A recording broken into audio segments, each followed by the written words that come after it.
Hello there, and the story ninjas in the house. Well, listening ninjas, someone's not here to help me with the recording, so you will see that I'm flying a bit solo today. But little G is not feeling too well, so we've given her some time off. But anyway, that does not stop the stories. So today we have Ruby Sings, and it's a story written and illustrated by Nikki Daly. And some of you may have remembered that Nikki Daly is a South African author and artist. And well, he lives not too far from Cape Town.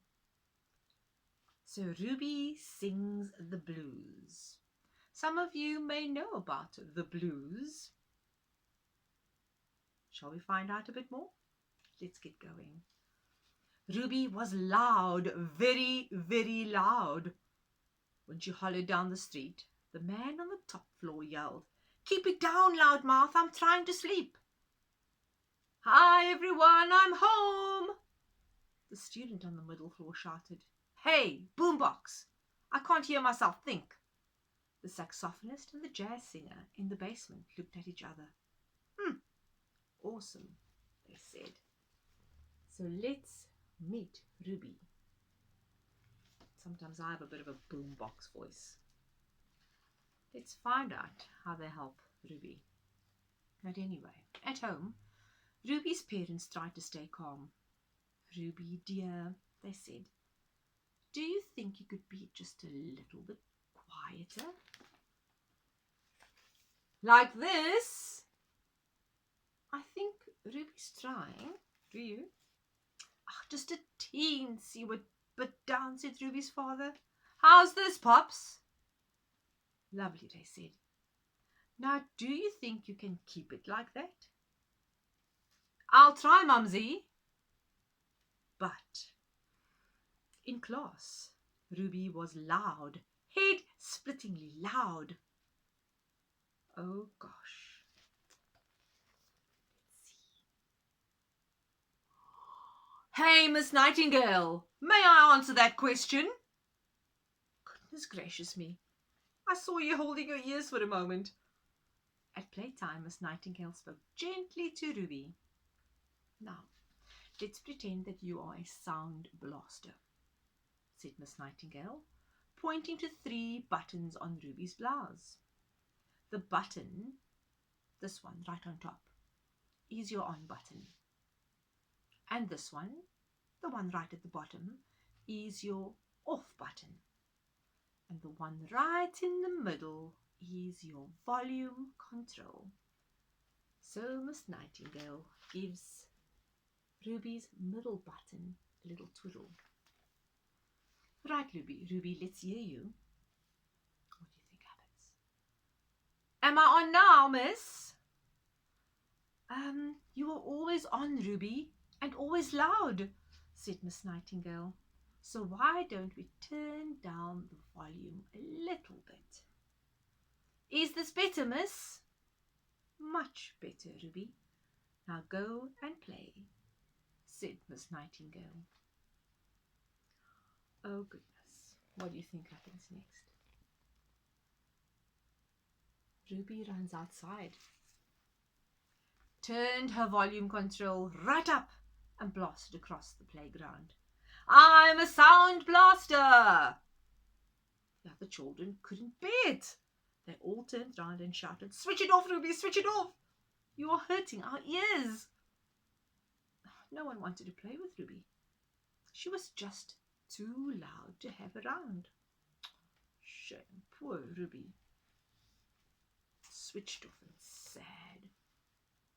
Our poor Ruby makes her way home. No one in the road even knew she had come home. That whole day Ruby kept quiet. Her mum wondered if she was ill, but Ruby wasn't ill. Ruby just had the blues. Well, when the saxophonist and the jazz singer didn't hear Ruby upstairs, they knocked on the door and asked, "What's up, Ruby?" In a teensy voice, Ruby explained how nobody wanted to play with her because she was too loud. "Well," said Bernard, the sax player, "we think you have an awesome voice." "Yes," said Zelda, that's the jazz singer. "I'd love to teach you how to use it. Would you like to learn to sing?" "Ruby, would you?" asked her mother. Ruby's mom smiled. There was nothing wrong with Ruby, because Ruby exclaimed, "Awesome!" Wasn't that awesome news? Singing lessons for Ruby? Well, every day after school, Ruby took singing lessons with Bernard and Zelda. She copied the musical notes, la la la la, made by Bernard on his saxophone. And Zelda taught Ruby how to use her voice and her volume control button so that she could sing sharp, zooming notes like the sounds of the city, and gentle, breathy notes like a cool evening breeze. Most of all, she taught Ruby to sing with feeling. Oh, goodness. Ruby's getting to use her voice for something more than just booming. When the man on the top floor heard Ruby, he said, "Wow, what a beautiful voice." The student on the middle floor said, "Cool, man." The kids on the block came out and danced on the sidewalk, chanting, "Go, Ruby, go! Go, Ruby, go!"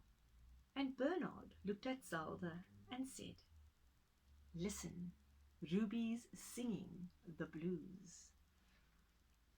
Just to be there to hear this glorious bird singing in the night. And when Ruby sang at a school concert, well, let's guess. What do you think Ruby sounded like? Let's see. Oh, wow. Absolutely awesome. Everyone was amazed. But once in a while, when the neighbors least expected, she turns it right up. Let's see. And it's, "Hi, everyone, I'm home." Does that sound like the Ruby we know? Exactly. Well, just to check that her volume control is still working. You see, she needed to test it out now and again. And that is the end of our story. So many of us have little talents, little hidden gems that maybe we are very lucky to have someone help us find it and to fine-tune it. So I do hope you find your special talent and enjoy it and share it with everyone around. And I'll try not to be a sound blaster myself, but I'll stick to telling stories. So until next time, goodbye.